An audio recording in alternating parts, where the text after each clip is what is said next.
Max Baer Jr., born Maximilian Adalbert Baer Jr. on December 4, 1937, in Oakland, California, entered the world carrying a famous name that opened doors while quietly adding pressure.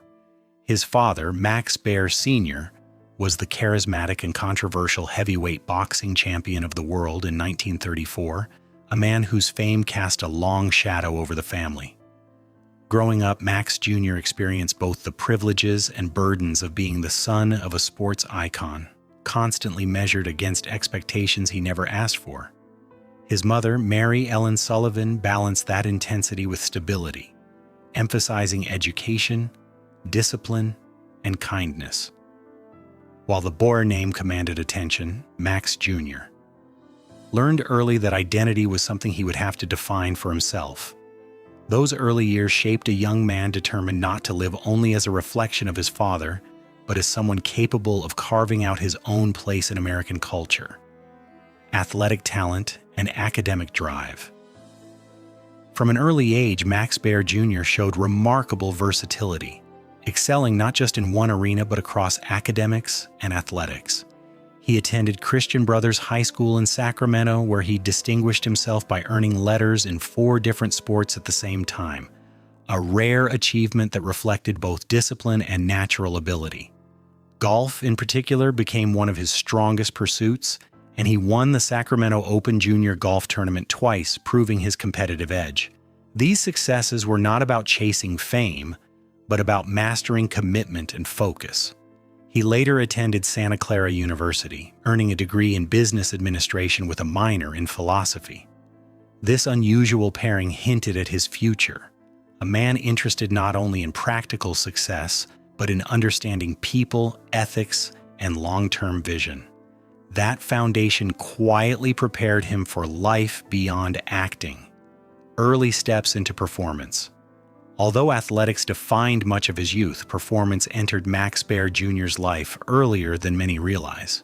His first stage appearance came in 1949 in England at the Blackpool Pavilion, where he performed in a children's production of Goldilocks and the Three Bears. The experience sparked an interest in storytelling and live performance, planting a seed that would later grow into a professional career.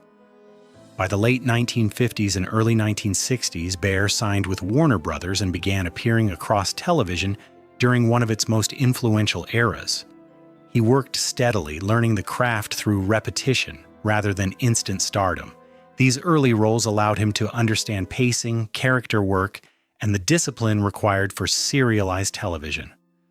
Long before fame arrived, Baer had already built a strong professional backbone grounded in experience, becoming a familiar face on television. During the early 1960s, Max Baer Jr.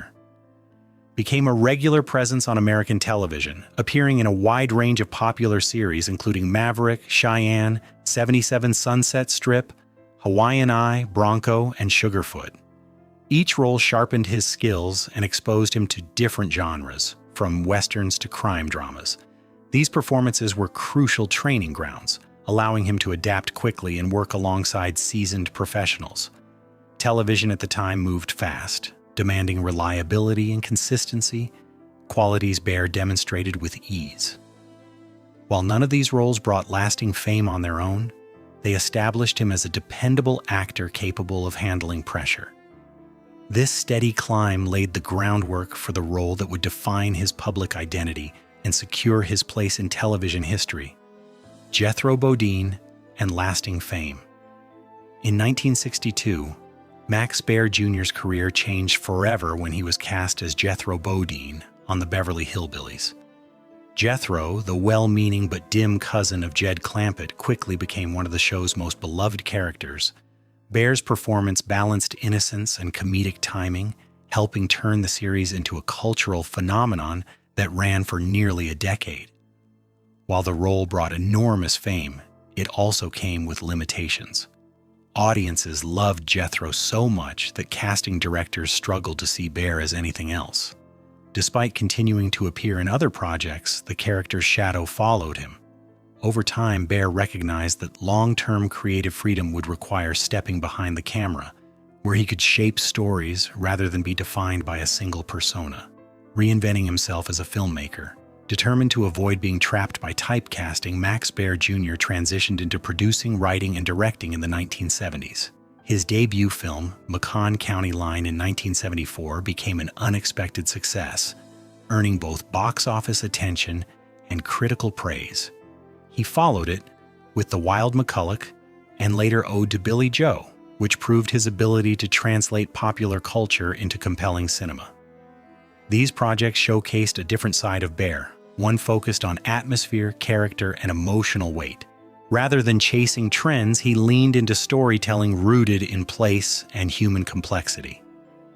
This phase of his career demonstrated that he was more than a television actor. He was a creative force capable of guiding projects from concept to completion with confidence and vision. Life beyond Hollywood and personal privacy.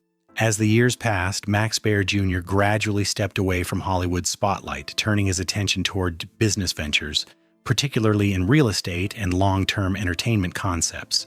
He explored ideas centered on nostalgia, including projects inspired by the Beverly Hillbillies, reflecting his understanding of legacy and audience connection. Personally, Baer became increasingly private, choosing distance from publicity after years of public attention. Relationships and personal challenges were handled away from cameras, a deliberate shift from the visibility of his early fame. This quieter chapter allowed him to reflect, invest, and live on his own terms. While his name remained recognizable, Baer no longer sought validation through constant exposure, instead prioritizing independence, stability, and personal peace over continued celebrity. Irene Ryan, the woman behind Granny. In his later years, Max Baer Jr. has spoken candidly about Irene Ryan, the actress who portrayed Granny on the Beverly Hillbillies. He describes her as nothing like the sweet elderly character audiences adored. Ryan was sharp, demanding, and deeply professional, shaped by decades in vaudeville, radio, and stage performance. To a young Baer, she was intimidating at first, able to instantly sense whether someone was prepared or simply going through the motions. Yet that toughness carried purpose. Ryan believed comedy deserved the same discipline as drama and refused to treat her role lightly. Baer credits her with teaching him respect for the craft, explaining that she valued effort, preparation, and honesty above all else. Beneath her stern exterior, he recalls warmth, humor, and stories filled with hard-earned wisdom. Respect earned through time and loss. Over the years, Baer's initial intimidation evolved into deep admiration. He came to understand that Irene Ryan's strength was rooted in survival, having endured career instability and personal hardship long before finding success late in life. She guarded the integrity of her character fiercely, understanding that Granny represented more than laughs. She anchored the emotional core of the show. When Ryan passed away in 1971, shortly after the series ended, Baer felt the loss profoundly. It symbolized the close of an era not only professionally, but personally. Looking back now, he speaks without nostalgia or bitterness, only clarity. Ryan, he insists, earned every moment of success through resilience and dedication. Remembering her truthfully, not sentimentally, is his way of honoring her legacy. The last witness to a television era. As time moved forward, Max Baer Jr. outlived many of his closest colleagues from the Beverly Hillbillies, including Buddy Ebsen and Donna Douglas. His friendship with Ebsen extended far beyond the screen, built on mentorship, trust, and genuine affection. Visiting Ebsen near the end of his life left a lasting impression, reinforcing how deeply those bonds ran. With each passing loss, Baer became more aware of his unique position as the last surviving regular cast member. It is an honor layered with melancholy, carrying memories few others can share. Today, Baer stands as a living bridge to a gentler era of television, preserving stories of camaraderie, discipline, and humanity that help shape American entertainment and continue to resonate across generations.